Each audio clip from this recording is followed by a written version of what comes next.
Rediscover your personal power. Hi, my name is Ange, and today I'm going to share with you some simple steps that have helped me along my journey of healing childhood trauma. And it could be something that you're just completely oblivious to and you don't know how it's affecting you, your children maybe, your friends, your partner. Some of the simple steps that helped me overcome these issues. It's when I looked deep down within my childhood and started looking deep and asking questions. Growing up, I was raised by my paternal grandparents. And for me, I didn't know my mother. I didn't know anything else about her other than her name. Subconsciously, it was always playing in the back of my mind. It formed part of my conditioning. It formed part of my beliefs to the point where I felt like I had to manage and control certain things so that I can then predict the outcome.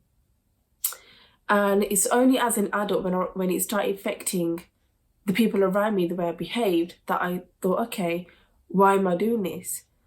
Why am I controlling in a certain way? Why do I need to know the outcome? Why do I need to predict what the outcome is? Is it because of out of anxiety? Is it OCD? Am I just a control freak?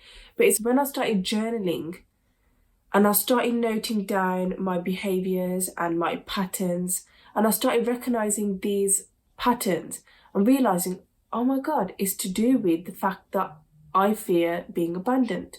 And for me, this fear of abandonment came from not being brought up by my parents, my biological parents.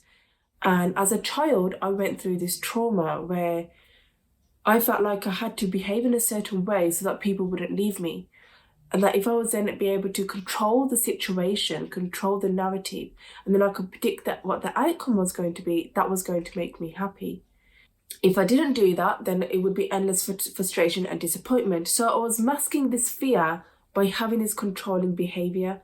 And the root of this controlling behavior was fear and insecurity. But where did that come from? That came from the fear of being abandoned, the fear of somebody leaving you alone. And especially as an adult, when I had a relationship with my partner, I started controlling the way things would be between us out of fear of abandonment, out of the fear that he might leave me for somebody else. And again, that caused, a lot of other issues within themselves. But as an adult, when I started becoming aware, when I started asking the why and the what, like, what is it that I'm truly afraid of? I subconsciously developed this controlling nature, which to me was normal. And it's only as an adult when I started becoming aware of why I behave like this, when I started recognizing through journaling the patterns of my behavior, the trigger points, the day-to-day controllingness and the nature of things. And it was because of afraid of being abandoned. It was out of fear. I feared that just because I never had my mother and I never had that conventional upbringing, I would be left alone. And it was that child within me that feared the outcome of certain things. So for me, controlling certain things in a certain way meant that I could predict the outcome, and that would make me feel happy.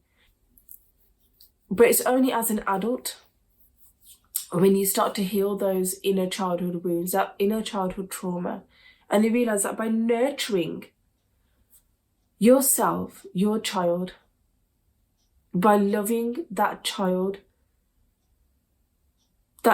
who's so scared and terrified of being abandoned, by giving and showing love to that child. Now for me, I would always see it as a third person, but really it's you loving that inner child within yourself.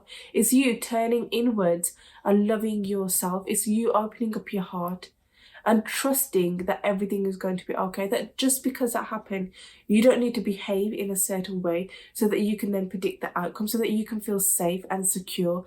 You are already safe and secure within yourself because you can trust yourself. And this was a big eye-opener for me. This then led to me on a path of self-discovery, a path of raising my frequency and my vibration, tapping into my spirituality and my spiritual awakening. And as you go along your journey of spirituality, you might realize you behave in a certain way. It might not necessarily be out of fear of abandonment, but for me, that's what it was. For you, it could be you've had narcissistic parents, you've had an abusive relationship or controlling relationship, or whatever it may be for you, and you realize why you behave in a certain way. But when I started letting go and allowing in and understanding what letting go meant for me was freedom and happiness, I was able to surrender a little bit. It's not easy, and it's never going to be easy, but once you start that journey, whether it goes up or down, is you identifying those trigger points. What's making you behave in a certain way? And is it the fact that you are letting your fears manage your behavior, or are you managing your fears by behaving in a controlling way? So for me, that was a big step. And for me, I really wanted to share that with you because that was the starting point of my journey into becoming a more better, happy, more secure, independent adult, somebody who's not afraid, somebody who's not living in fear of abandonment, somebody who's not afraid to let go and go with the flow. So for me, I wanted to share with you the steps that helped me, which was letting go, looking deep and asking those questions, journaling, becoming aware of your behavior and your patterns and your trigger points, and asking why you do certain things, why we might behave in a certain way, and then trusting in yourself, trusting that everything is going to be okay, that just because this happened to the child within you does not mean that it's going to happen again.